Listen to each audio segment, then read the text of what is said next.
Good morning, and welcome to the Beyond Sunday podcast, where faith meets the world, the real world. I'm your host, Reverend Dr. Stephanie Moorhan, and today I have the awesome privilege of talking to one of my mentors, one of my professors at the Wesley Theological Seminary, who is now the president, y'all. Can you say president? The president of Phillips Theological Seminary in Tulsa, Oklahoma. Today, we're going to again talk about reimagining evangelism in this present age. Is it transformative? Is it our calling? Are we skeptical? All of these above, going to have real conversation so that when you hear this message, that you too will be inspired to go and do likewise. Well, Reverend Doctor, how are you? President, new title, President. How are you doing today?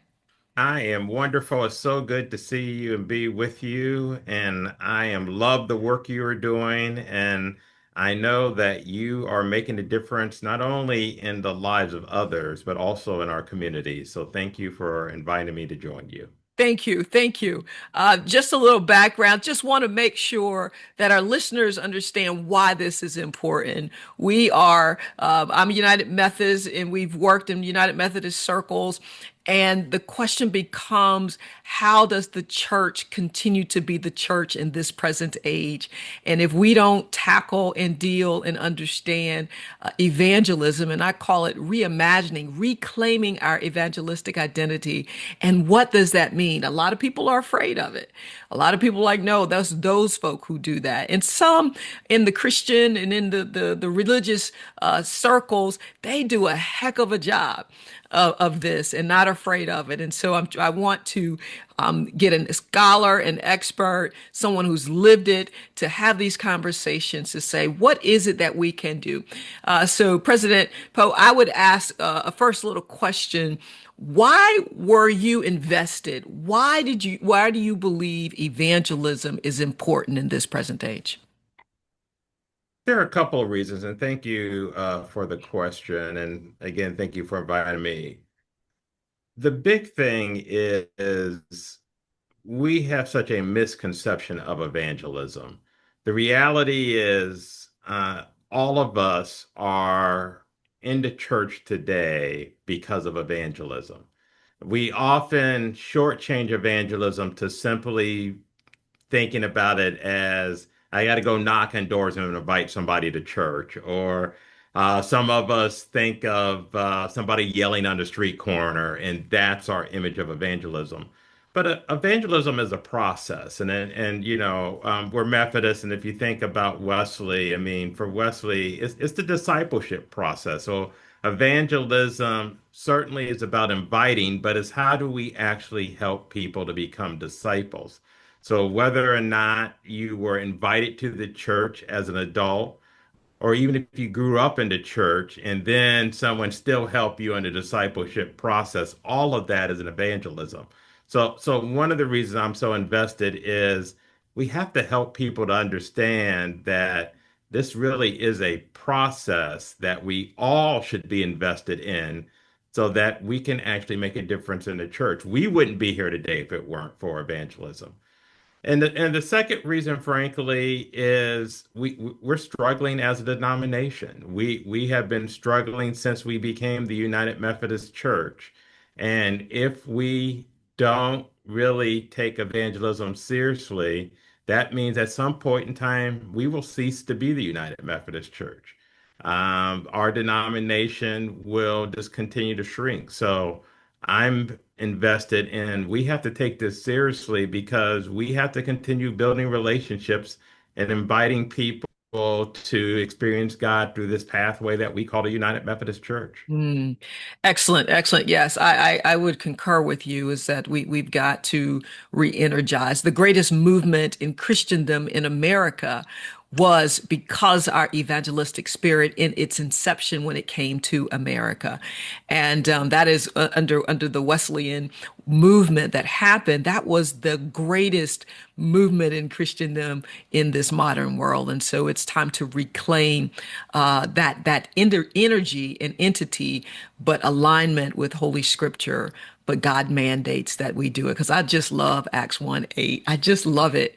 And I've read over it and know, and that's a part of my doctoral work, is that it didn't say if you would like to go in the Holy Spirit, doesn't say maybe, it says you shall, depending upon what Yeah, interpretation is that you that's right. must, you will go. That's like a mama and her daddy talking to the children. It's like, no, no, no, no. You will clean your room up. Right. We will go into Judea, Jerusalem, Samaria, and the ends of the world. That means everybody. And That's that's right. what we're called to do. And so we're going to push our way into that. So I'm going to start with Wesley because we're Wesleyan. Um, Yes. the world is my parish. What does that mean from your lens and your perspective? The world is my parish. Wesley believed that anywhere he went or anywhere that that he was responsible for the individuals in that area, for the care, the transformation of the individuals in that area. I know later you're going to ask about sort of people today that are doing this work. One of those individuals is Joe Daniels, Reverend Dr. Joe Daniels in Washington, D.C. Joe Daniels doesn't use that language of the world as my parish. He talks about the neighborhood, but it's the same concept. Joe Daniels doesn't think about just his church building, but he thinks about the entire neighborhood, his entire zip code as under his care, and that sort of to use that language that Wesley did, that the responsibility is to make sure we're impacting the lives of all of these individuals, Mhm. whether or not they are coming to his particular building. So the world is my parish is a way to say that it's not about just, those that are coming to us, but how are we impacting everybody that we really can influence in terms of life transformation, taking care of their needs, all those things that are critically important to them. And that was foundational to Wesley. And one of the reasons the movement became so big, because Wesley was concerned for people and he was concerned for all people. And that is what helped the movement to really take off. Oh, absolutely. Yes, absolutely. And Brother Joe Daniels is a phenomenal leader who's living this out. And I'll just toss up into the context Rudy Rasmus. Uh, Yes, absolutely. is another and speak Yes. to what you know. I know that you know a whole lot of people, kind of his approach in Yeah. this evangelistic identity.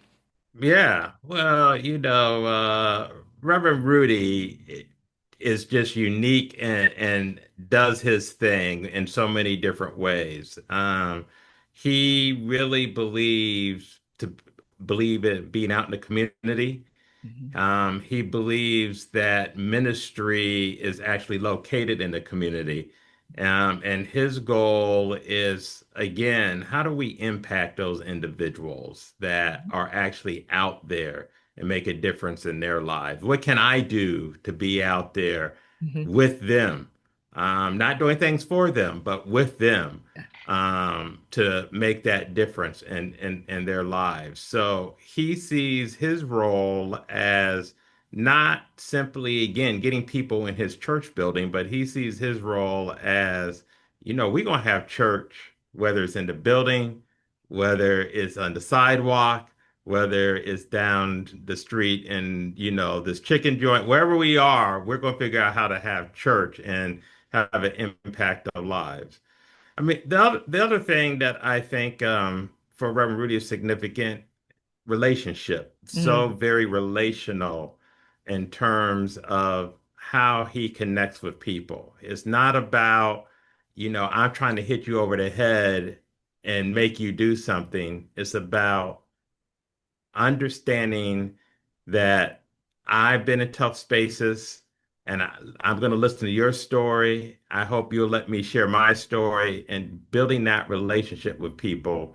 And building that relationship is how he has been so impactful in so many lives. So that relational aspect that he brings is one that we all should be learning from. Absolutely, absolutely. And this brings me to another point. Sometimes, again, we think evangelism, and I think if we're people want to lean into it, but are afraid of it. And so, what are some practical frameworks in which in your books, you can quote your books, because I'm going to have Yeah. that in the informational of the podcast. But what are some practical frameworks that a church could actually say, you know what, we can do that? So, what would you lift up as frameworks that people can begin being intentional about leaning into this work of evangelism? Yeah, a couple of things that I think are really helpful and important for congregations. One is we have to help people start becoming comfortable with sharing their story and their journey. And I always say do this in a couple ways. We love meetings and love to meet.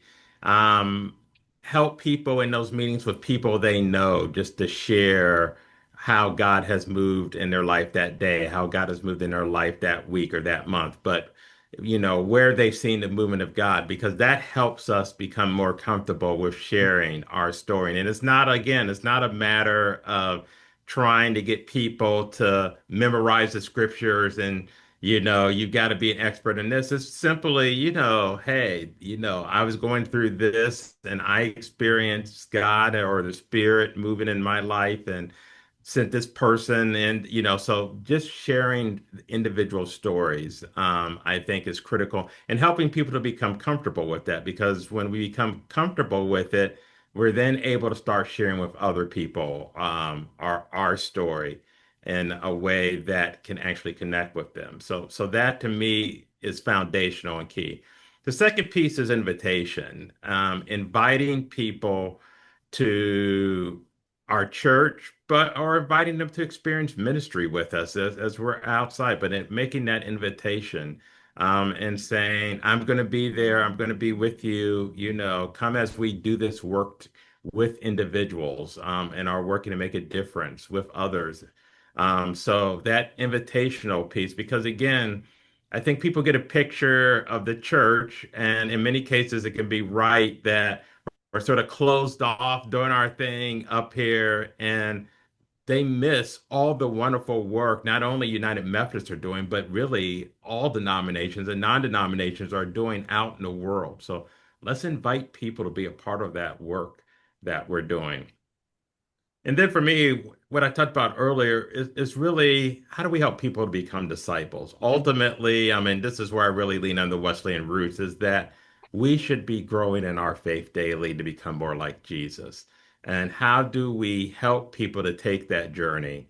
And how do we support them in taking that journey? So those are really practical things that we can do. And if we are doing one of those, two of those, love for everybody to do all three, it's going to make a difference in our congregation.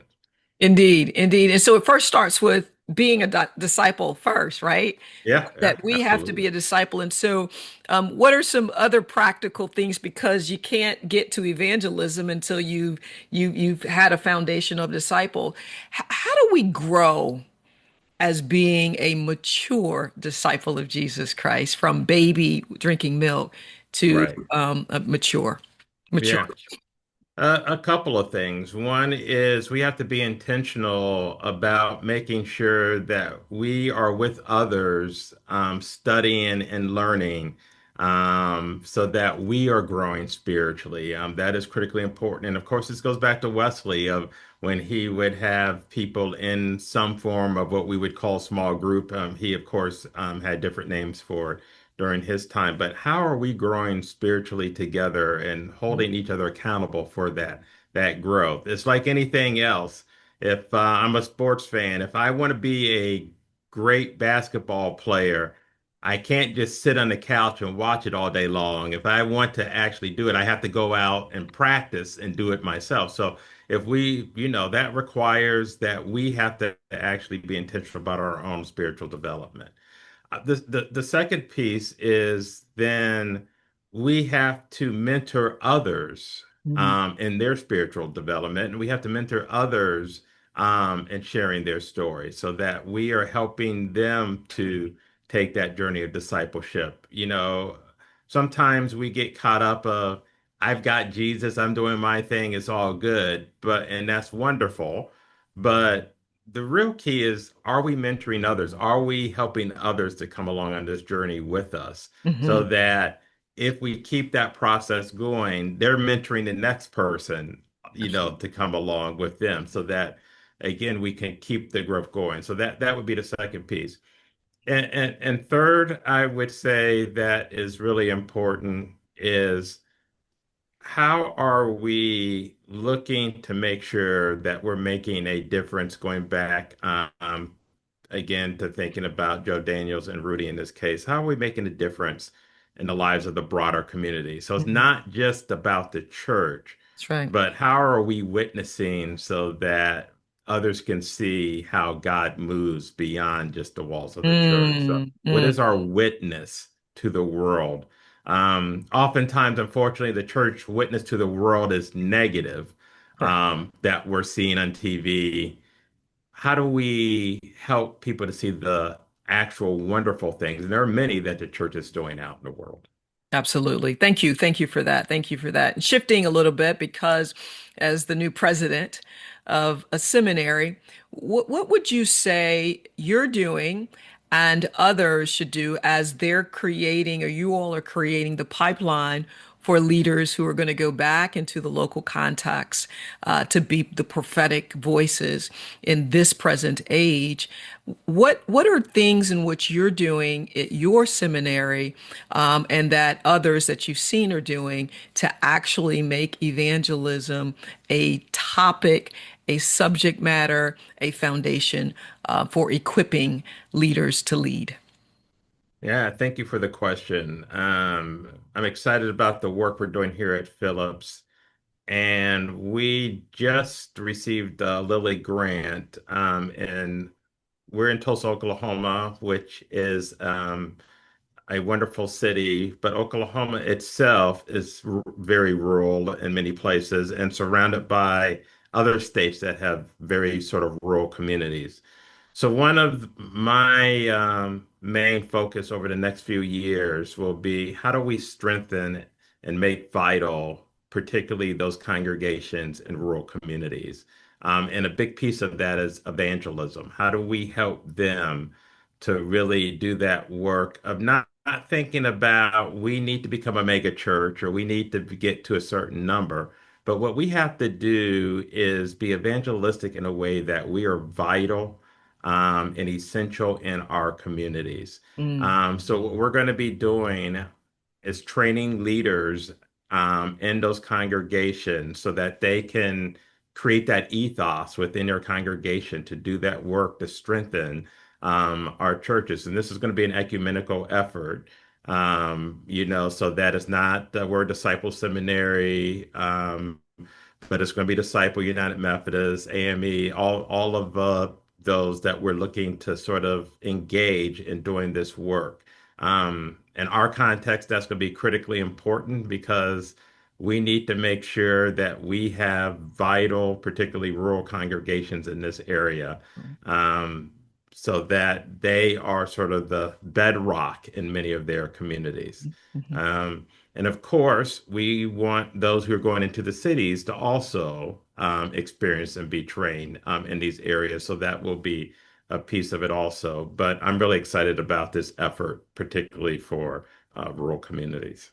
Oh, absolutely. Realizing, Doctor, is that the rural community, faith communities, our churches are 67, 65% small churches in rural Yes. communities. And so, if that's the demographics, we have opportunities in others to grow, but we definitely should invest equipped. Teach and preach with those communities as well, and not forgetting about them. Excellent, excellent, excellent. So, the last question I want to ask you today is, what would you say to the listening audience pertaining to why evangelism, especially why evangelism now? Yeah. Couple of things. One is I believe there's an opportunity in our world today where we're divided in many ways, where people are hurting. in many ways, that evangelism is actually about relationship. Evangelism is about sitting down and actually listening to that person that is sitting across from you and building that relationship. And it doesn't mean we're going to agree on everything. It doesn't mean we may see eye to eye, but we're building a relationship with one another. Evangelism is critical because we have to become more relational. We're Mm. not going to sort of move forward as congregations. We're not going to move forward as a country um, if we aren't able to create and strengthen relationships. And it seems, weird to say evangelism is a piece of that, but I truly believe at the heart of evangelism is relationship. Thank you. And what we need, particularly in this country right now, is a more relational approach to how we interact with one another. And then the second thing, of course, selfishly, is we need to strengthen our congregations. And evangelism is an opportunity for us to do that, to make our congregations vital and meaningful within their communities. Mhm. And if we don't do that, that means that at some point in time, we'll cease to exist. Absolutely. Absolutely. Well, listen, I greatly appreciate you being here with us today as a person who understands the importance of evangelism, and what a great seminary that you are. So if you're interested in wanting to go deeper, hey, President Powe has a great seminary that he's there, Philip, Absolutely. that would love to have y'all come out and We'd love to have you. Yes. And I will add, just as a commercial for Phillips, that we offer very strong scholarships, 80% or 100% for both Master Divinity and for Doctor of Ministry. So Phillips dang, is the place for you. man, can I get another doctorate? You can. In evangelism. Listen, my brother, thank you so much. And we're praying for the work and the hands on the plow that you're having in your space and place. And this is not just a United Methodist movement. This is a God-sized movement for all of Christendom to live fully into. So thank you again for your time today. Thank you.